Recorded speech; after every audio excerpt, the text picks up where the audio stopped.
Hey, this is Colt, and today we're talking with Matt Ford. He's a former MLB pitcher who faced Albert Pujols 3 times and got him out all 3. And he's currently the minor league pitching coach for the Pittsburgh Pirates, who got to work with Paul Skenes, the Rookie of the Year. And he played on my dad's high school baseball team. In this episode, we talk about the best advice he ever got while pitching. We also asked him if Paul Skenes was the best pitcher he ever coached, and his best advice for young pitchers today. You're not going to want to miss this episode of the Broads Podcast with Matt Ford.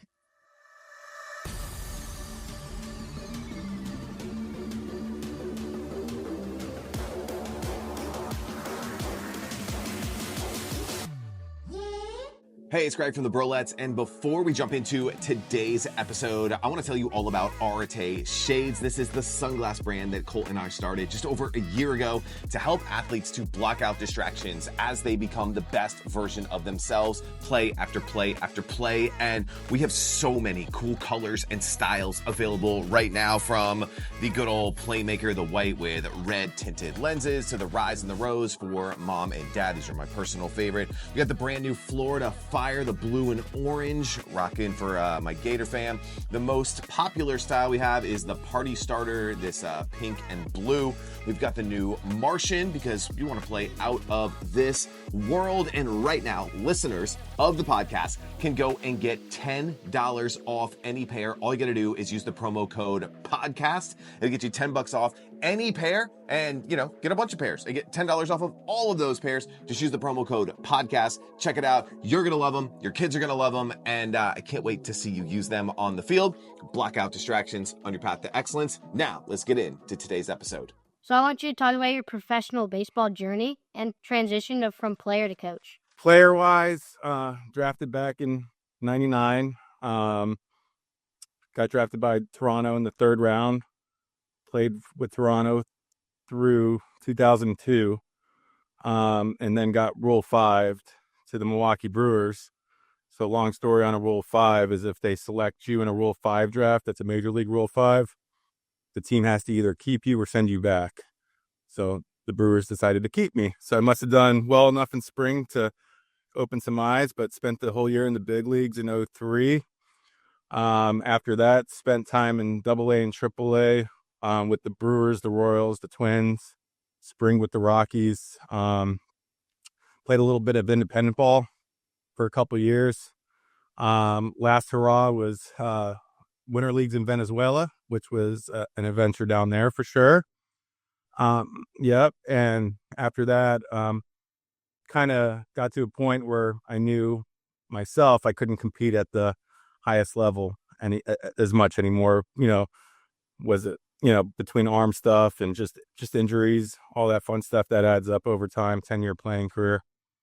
So in between going into, my coaching career, I started doing some lessons, and I got a little bit of a fire ignited into me doing those lessons because, I was able to give back in that way. And I really enjoyed helping, kids get, learn the foundation, proper throwing techniques, you name it. And, from there, I kind of decided I wanted to get back into baseball. Didn't know what I wanted to do. So, I thought about maybe going into scouting, coaching, wasn't 100% sure. And then, thanks to my wife, Dana, she actually saw there was an opening for the University of Akron job in Ohio, which I've heard of the Akron Zips, but Florida boy going to Ohio. Yeah, nothing like it, man. Florida boy. Never been through the seasons.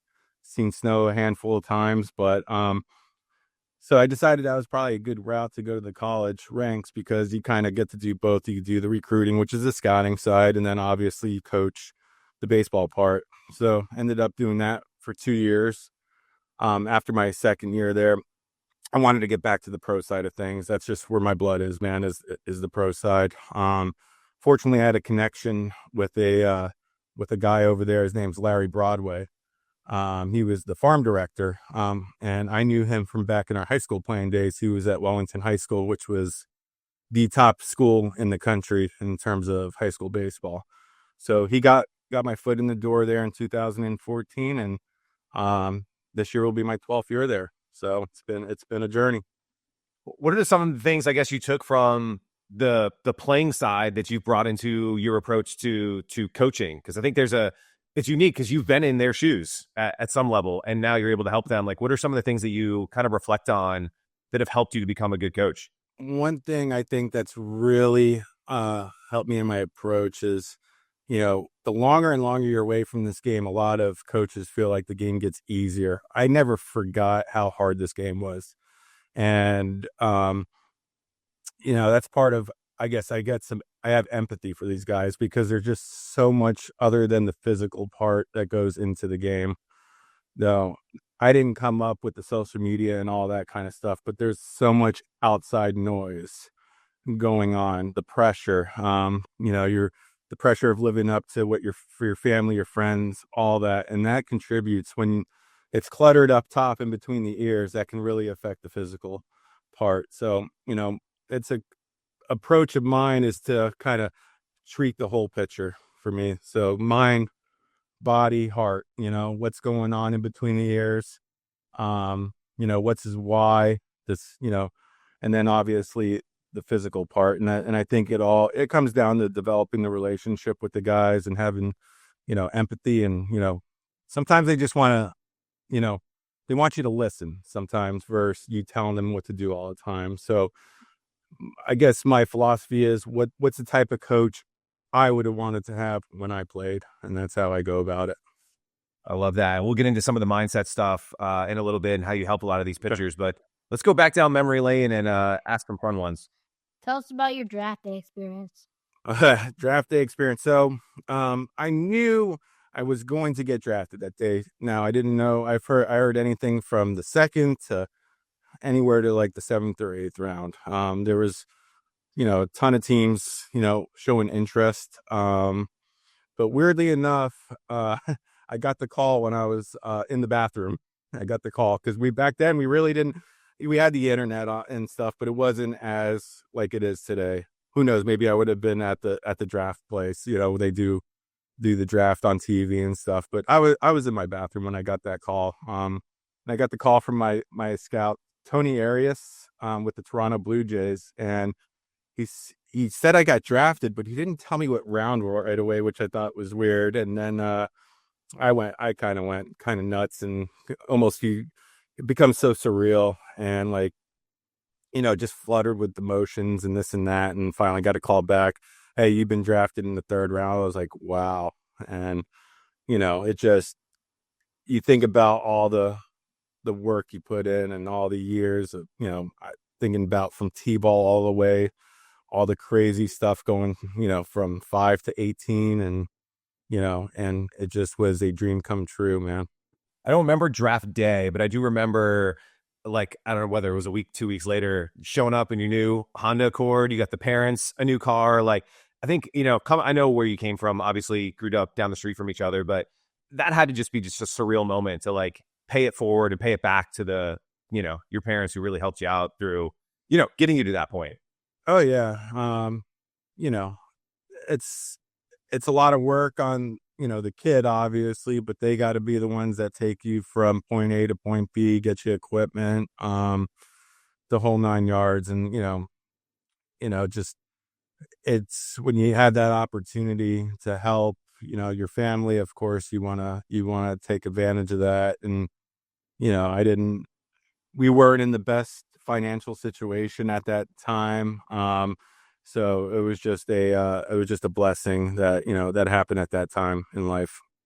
That's awesome. Yeah. So now I want you to tell us about your big league debut. Big league debut. I'm going to count 2 in a way. So the first one, it not technically a major league game, but it was a exhibition game against the Twins. So it was a packed house for an exhibition game there. And so it was my first outing in front of 35,000 plus. And boy, was I nervous. I think I walked the first 3 in a row. And Mike Maddox. Were you starting that day or did you come in relief? Came in relief. They didn't throw me out to the wolves that bad yet. But, the stuff was good. I was just very, amped up and, I just needed to slow the game down a little bit, but walked those 3 And then Mike Maddox, he's currently the pitching coach of the Texas Rangers, brother of Greg.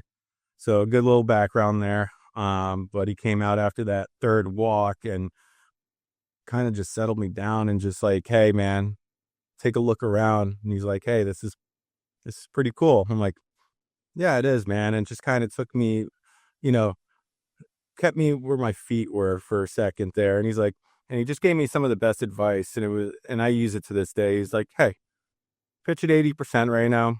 Let your adrenaline take over.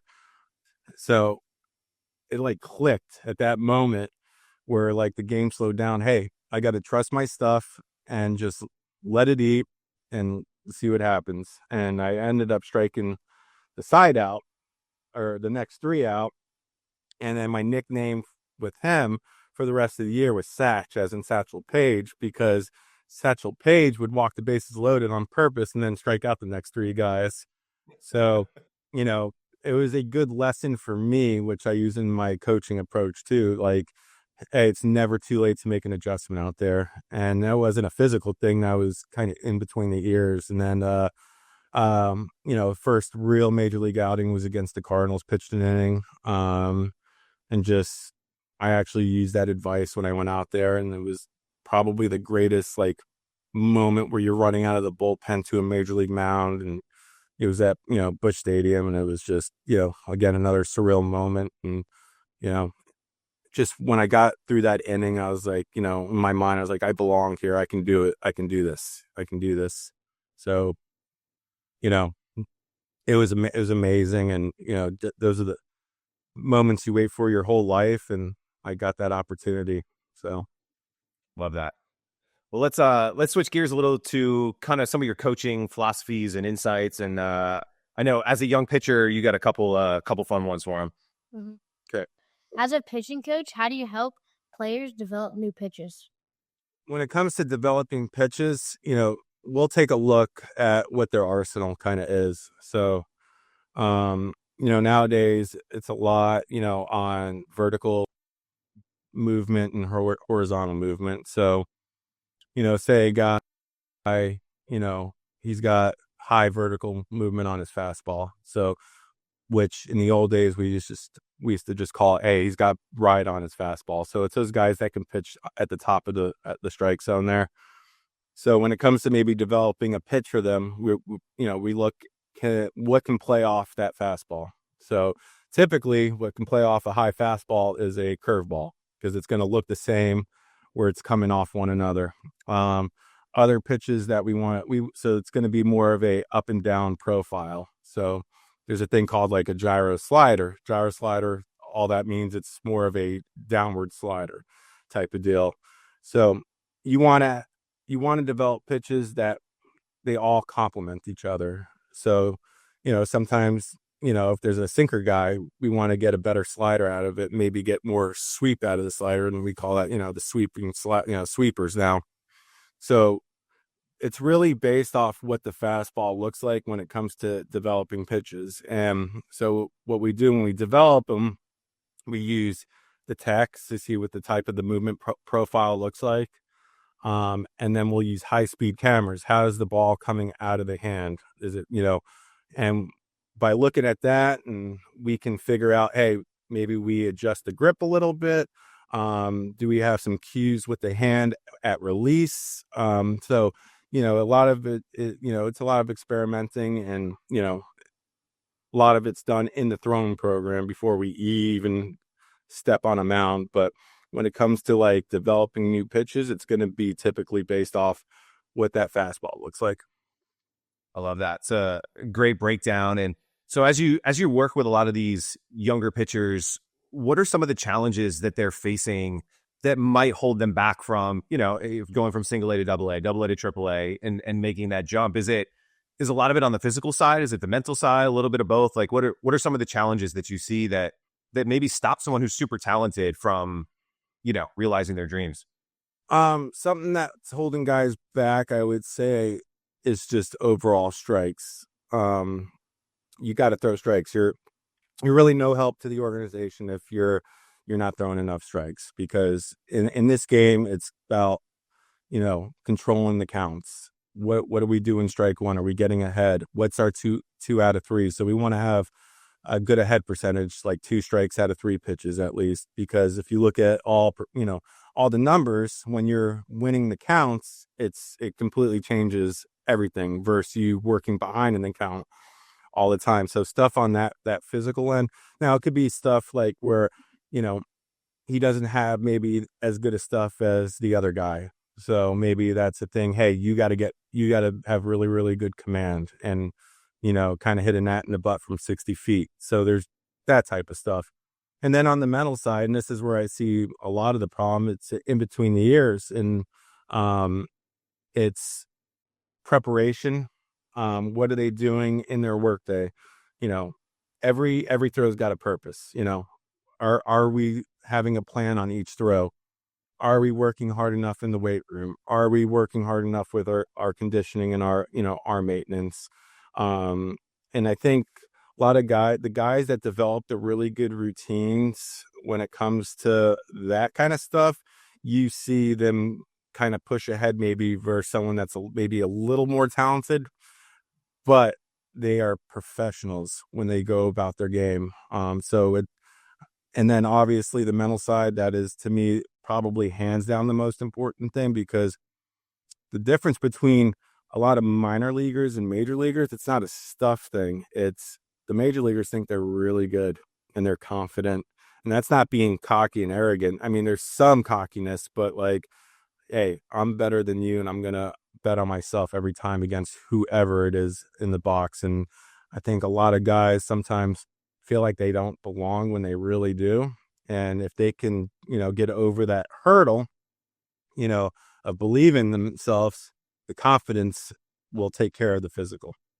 What are some of the things that you tell young pitchers when things aren't going well for them to help them get back on track? So, one thing I've done the last few years with my pitching staffs, we would actually on Tuesdays we would go over a game plan meeting of the team we're playing. So we would do that for 10-15 minutes. Who's hot, who's not, who can run, who's got the power, all that kind of the normal kind of stuff when you're game planning, which we actually ended up letting the catchers do because they're the ones calling the game. So, that's part of like a pitching coach to help develop the catchers because they're the ones leading the staff. And when you have a catcher that you trust, that helps tremendously in confidence. But the other part of those meetings was I actually had a book club called, we would read the Mental ABCs of Pitching, which is one of the most important books in my career. That book took me out of a bad rabbit hole of not believing in myself. And it's long story short on the book, it's kind of a troubleshooting book of when things don't go right out there, in between the ears. And, the person that got me to read that book was a guy named Roy Halladay. And I don't know if you've ever heard of that guy, but he got sent down to, A-ball when I was with Toronto because he was going through some stuff, physical and mental stuff. And at that same time, I was going through a little bit of a downtime in my career, and he passed that book along to me, and I started reading it. And literally, a few days after I started reading that book and started to understand a little bit about myself, I was able to snap out of it and really make a huge adjustment in my career. So that's something I would have a pitcher share a letter every week and what it meant to them in terms of pitching. And it was just great conversation because every pitcher that reads this book, they can relate to it somehow. The book is probably closer to 30 something, might be 30 years old now, that book, but it's always going to be applicable to what pitching is. So I think the mental part of the game is hands down probably the most important part. It's awesome. Great book recommendation. What advice do you have for young pitchers, 10, 11, 12 years old, to help them develop at that stage? I would say don't chase velo all the time. And I say that because you're at 10, 11, and 12, you don't have that man strength and you're going to get stronger as you get older. I would say the most important thing is finding someone that can help you learn proper throwing techniques, plus learning the delivery and learning how to use the lower half to feed the arm. And a lot of the times, the guys that are chasing velo all the time, it's very max effort with stuff. And, I can go through a whole thing where, I feel like that's part of the problem in our industry now is we've chased velo so much, we've lost the ability to develop starters because everything's so max effort. And a lot of guys, by the time they get to me, they've already had Tommy John surgery, some of them multiples already, because sometimes the body just can't handle some of the velo and the herky-jerkiness of trying to throw so hard. So I would say that's a huge thing, is learn proper throwing technique, mechanics, because that's what's going to help you keep you healthy. And then I would say year-round sport, I would say try to play multiple sports, give your body a rest from baseball every so often. Go play another sport, go play soccer, go play basketball, because it gives you a rest from baseball, but it also trains your body to move in certain ways that you maybe not get in baseball. But when you do certain movements over time and learn how to pattern certain things, it does translate to being more of an athlete on the baseball field. So I'm all about playing multiple sports, and as long as you can, because it does bleed over to the baseball game and brings out the athleticism at times. Love that.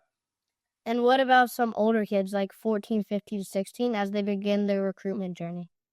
If you are good at this game, I don't care where you play, where you're from, they will find you. Scouts will find you, college scouts will find you. Obviously, there's going to be some better tournaments to go than another. But you don't want to sit and do that all day, every day, and risk getting hurt, because at the end of the day, a lot of it's is a money grab in my mind. Again, we drafted a guy from a Division III college in Virginia, Salvia Regina, I think it's called. Like, I never heard of that school, but all it takes is getting in front of a few different people and you get put on the radar, and we'll find you.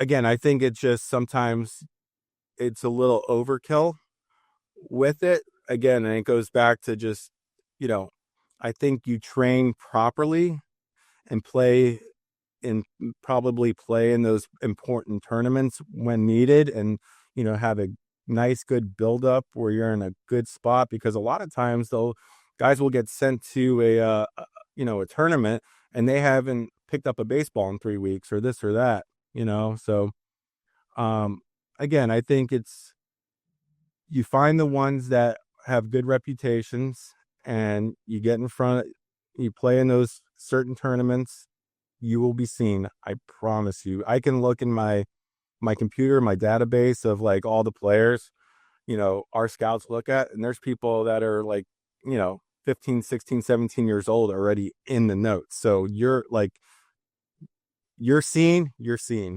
Trust me. That's cool. So, something with the elite players, what did you learn from working with Paul Skenes last year? And would you say he's the best pitcher you've ever worked with? Seeing Paul, it was eye-opening. Obviously, he's a once in a generational talent, but the thing that stood out to me, obviously, it's fun to watch the physical part, but it was his preparation. So there was a game, we had a 12 o'clock game on a Sunday. I get there typically around 8 to prepare and get ready for the day, the bullpens, come up with the plans. There's nobody that typically shows up until maybe around 9 when breakfast was served. He was already there when I got there, getting his routine in and his preparation. So the way he stretches, the way he does his, arm activation, working with the trainer, before everything. He is a workhorse and gets after it. And to me, that's what elite looks like. Obviously the physical, and he's blessed with this amazing talent. It was the pre-game routine that I would see him do. To me, that was the most impressive thing. to watch. And, you just give him the ball. Hey, go get him, man. And that was really fun to watch. So that was something I relayed to our pitching staff. Like, hey, like, look how he gets after it. I'm not saying you got to be worked like that. He's probably a little on the extreme side, but he has his routine and does it. And when you trust your routine and your preparation, that's going to give you a whole lot more confidence to go out there and compete. Love that. Yep. Who else did you put in your top 3 or 5 for like pitchers?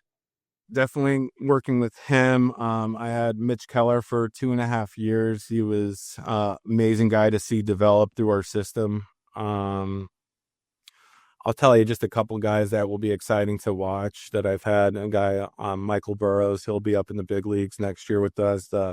Really elite stuff, but it's to me, it's the stuff in between the years of the mindset and competitor he is.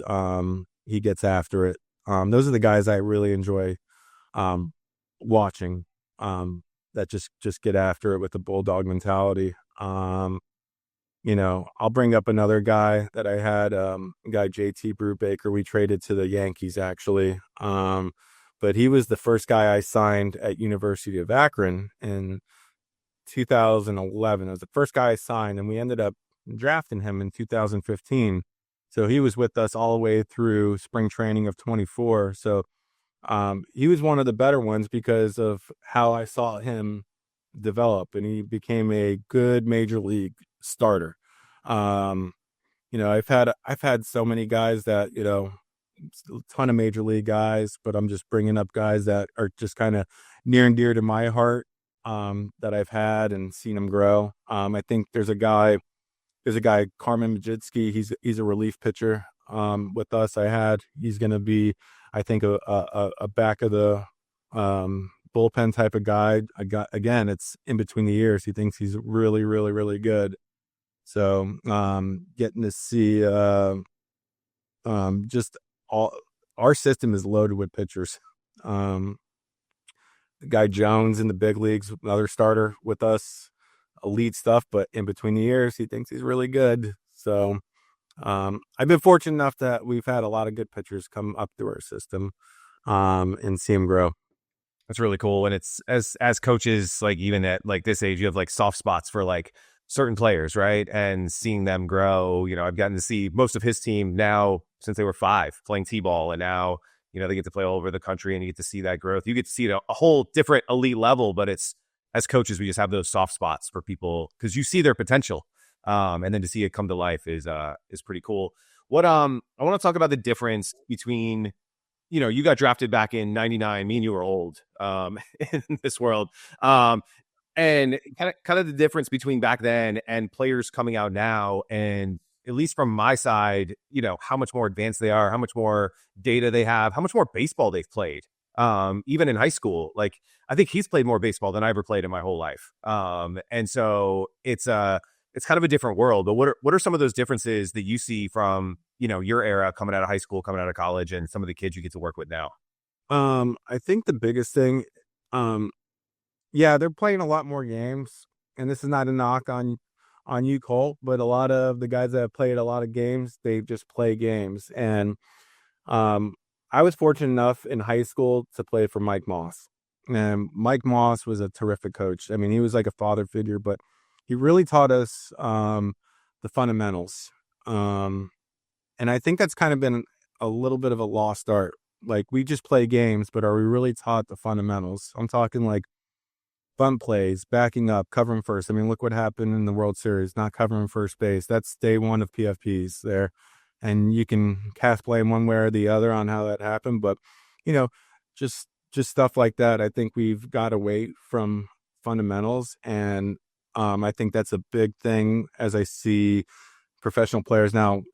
Again, the talent is extreme. It's amazing how talented these guys are. But I think they're missing baseball IQ at times. And it just kind of has set baseball back a little bit, I think. So that would be one thing that's a little different. Also, what's different, I was really a fan of baseball. I love baseball. I grew up watching the Atlanta Braves on TBS. It's 7:05. I learned the game of baseball, and I'm old enough to remember when the Braves were terrible. And like my hero is Dale Murphy, and like he was on a horrible Atlanta Braves team, but I literally sat and watched baseball all day, every day. I studied the history. I had a baseball encyclopedia. I knew stats of just random dudes. I could name a bunch of different teams from the 80s. I was just such a fan of the game. And I think a lot of the guys today, really good at the game, but they're not history buffs like some of us were. And I think they are good enough to be at the professional level. I don't think they have the love and passion that some of us had. And I'm not saying that's everybody, because some do. But there's a lack of, remembering the guys that were there before us type of deal. And, again, they're just good enough to be there, but do they love the game? Is their passion? And I think that has probably lessened over time to me. Yeah, that's super interesting. I think the first point, luckily we're in a great situation with you. We got Coach Ken Kelly. He's been around the game for 50 years, older guy. Reminds me a lot of Coach Moss, and just, every practice is what? PFPs, bunt defense, first and thirds, like fundamentally sound baseball. And I think that's given you guys a lot of success, as opposed to a lot of people just playing for the showcases, for the skills competitions, who can throw the hardest, hit the hardest. And there is a lost art there that I think is really unique, really cool. And then the second thing, I love that you said that, because I yell at him all the time. Like, I remember being in elementary school, and I would have like those books with just like every, home run leaders to strike, Nolan Ryan and strikeouts and this. And like, you knew every stat and fact about the game and the people that came before you, and trying to pass that on. Super important. So I think we got one more for you, and then a couple rapid fires, and let you get back to the family on this Sunday. So what else we got for, man? What advice would you give to young athletes trying to balance their passion for baseball with school and other commitments? Well, give it all you got with the baseball. I think if you put in a ton of work and do all the right things, the game will give back to you somehow, some way. But on the flip side, it is a really hard thing to, even getting to a college program, the percentages are, on the lower side. So I would say 100% put education first, because no matter what, say you get drafted, you can always go back to school and play, or go back to school and get your education, because, even the guys that get drafted, I think it's probably 2 or 3% ever touch a big league diamond. I think there's only been a little bit over 20,000 that have ever made the major league since, the 1880s or 90s or whatever. So I would say putting education at the forefront, absolutely. So it is hard to balance, and that's understandable. But if you're going to put in all the effort in playing sports, you got to do it on the school end too, and that just it's part of the sacrifice, and it's just part of the deal. Love that. Let's end this with some rapid fire questions. Cole put all these together, so I'll let him run you through the gauntlet. Toughest hitter you've ever faced in your career? To make the argument of Albert Pujols, there was a guy, Edgar Renteria. He owned me. I could not get him out. Larry Walker, Ken Griffey Jr., Sammy Sosa. So all really, really tough hitters. But I will say, Pujols 0 for 3 on me. So again, I thought I was good. So trust your stuff and see what happens. I guess the good news is, like, Brewers Cardinals, you get to play them a lot too. So that's right. Do you remember the hills and 2.7s from high school? Oh yeah. So we would run I think it was 2.8. We do that 3 times a week. But I remember on Wednesdays, we would have to run to the hills, which was, I would say, probably like 1.5 miles. And then we would run the hills. There was 3 different hills there. And Moss would always say, Wednesday was like, you got to get over the hump on Wednesday. So you got to hit that peak. And he would always make Wednesday the hardest day of the week. And, at the time I was probably complaining how hard it was and this and that, but I think that's what made me probably a lot more mentally tough, was going through hard stuff like that from Coach Moss. Yeah, he was really good at that. Favorite pregame meal as a player or as a coach? Peanut butter and jelly. That's a minor league steak, by the way. A minor league steak. Best advice you've ever received playing sports or competing at a high level? It was really, honestly, the thing said it earlier, pitching at 80%, let the adrenaline take over. And all that means is, like, I mean, there's anytime you touch that rubber, your adrenaline's through the roof, as it should be. It's how you channel those nerves, right? So when I would try to pitch at 100%, when I was already 100%, that's when I would not be as sharp. I would try to do too much. I would let the game speed up on me. When I would, practice my breathing out there, reset and look for ways to not try to do too much, that 80% would let the next 20% kick in with that. So I thought for me, that was the hugest thing for me, was not trying to do too much and pitching at that 80%. You still have any of your own baseball cards? And what was your favorite baseball card you own? I have them all. My favorite card is a Topps card. It's an action shot of me pitching at Atlanta on the road. So I was in Atlanta, and that was my team growing up. Dream was to be a Brave one day, and that's my favorite baseball card because I'm actually pitching in Atlanta there. Man, love that. Appreciate you doing this, man. Anything you're looking forward to, next season? Obviously, it's a new season. You've done this a while. Anything you're looking forward to next year? Always looking forward to the new challenges. Every season brings up crazy different challenges. And the game constantly evolves, and how do you evolve with it? And looking like I'll have an interesting group next year, and I look forward to it. Always an interesting year. Hopefully we get to come see you and hang out over there in Bradenton. But on behalf of Colt and myself, thanks for doing this today, man. Really appreciate it. My pleasure, guys. Good job, Colt. You did great, buddy. Thank you.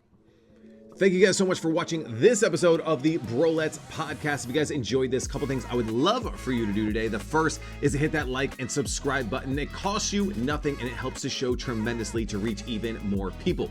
Second, if you like what we're doing here, you'll love our newsletter. Just go to brolettes.com. The link is somewhere around here. Subscribe to the newsletter, where I'm sharing a ton of tips from these episodes, as well as everything we're learning about the athletes becoming creators and entrepreneurs movement going on right now. It's free to subscribe. Issues come out every week. And then third, if you guys like what we're dropping, make sure you check out RTA Shades, rtashades.com. Use the code podcast, save $10 on your next pair. Again, use the code podcast. Man, I know that's a lot, but smash like, smash subscribe, hit that newsletter up, get yourself some shades, and we can't wait to see you guys in the next episode. Peace out.